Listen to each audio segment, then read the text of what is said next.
What if someone promised to double your money in just 90 days? No risk, no complicated investments, just hand over your money. And wait, it sounds ridiculous today. But over 100 years ago, thousands of intelligent people believed it. Teachers, doctors, business owners, even bankers. They invested everything they had. Some sold their homes, others emptied their life savings, all because of one man. His name was Charles Ponzi. Today, his name is used around the world to describe one of the most dangerous financial scams ever created. But how did an ordinary immigrant become the man who fooled an entire nation? This is the unbelievable story of Charles Ponzi. Long before his name became famous, Charles Ponzi was just another young man searching for a better life. Born in Italy in 1882, he came from a family that had lost almost everything. Money was always a problem. But Charles believed he was destined for something greater. In 1903, with only a few dollars in his pocket, he boarded a ship to America. Like millions of immigrants, he dreamed of becoming rich. But reality was much harder. He worked low-paying jobs, was fired again and again, and struggled to survive. The American dream seemed further away than ever. Then, everything changed. One ordinary letter would give Charles Ponzi an extraordinary idea. Inside the envelope, he found something called an international reply coupon, a simple postal coupon used around the world. But Ponzi noticed something unusual.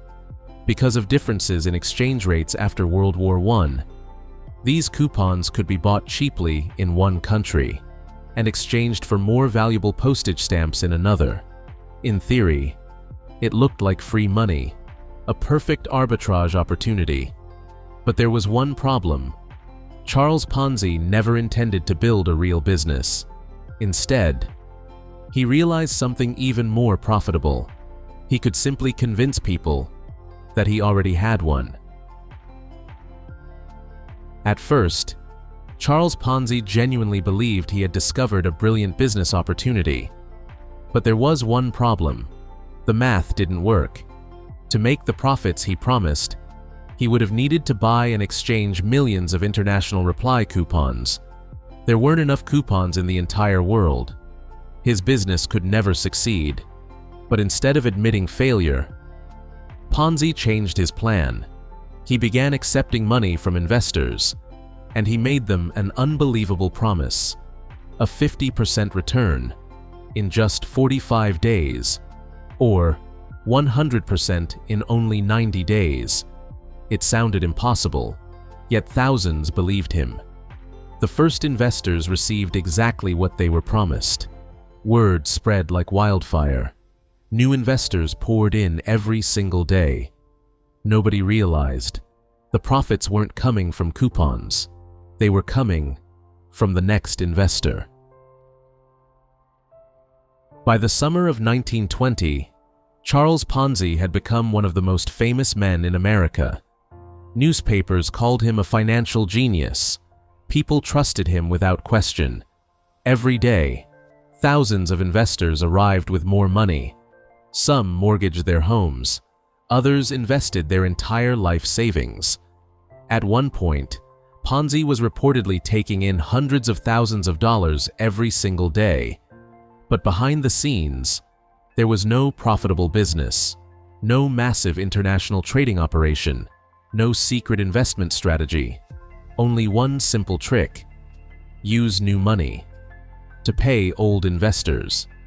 As long as new people kept arriving, the illusion stayed alive. But every Ponzi scheme has one fatal weakness.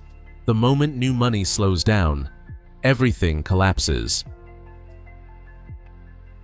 Then, everything began to fall apart. One newspaper asked a simple question: if Charles Ponzi is really making this much money, where are all the international reply coupons? It was a question nobody had asked before. Reporters started digging deeper. Financial experts did the math. And what they discovered was shocking. For Ponzi's business to be real, he would have needed to buy and exchange more than 160 million international reply coupons. There was just one problem. The entire world didn't even have that many coupons. His business was mathematically impossible. Within days, fear spread across Boston. Investors rushed to get their money back. Long lines formed outside Ponzi's office. The flow of new money stopped. And just like that, the empire collapsed. On August 12, 1920, Charles Ponzi was arrested. The man who promised unlimited wealth had built his fortune on nothing but trust and lies. Charles Ponzi lost everything. But his name survived. More than 100 years later, we still use his name every time history repeats itself.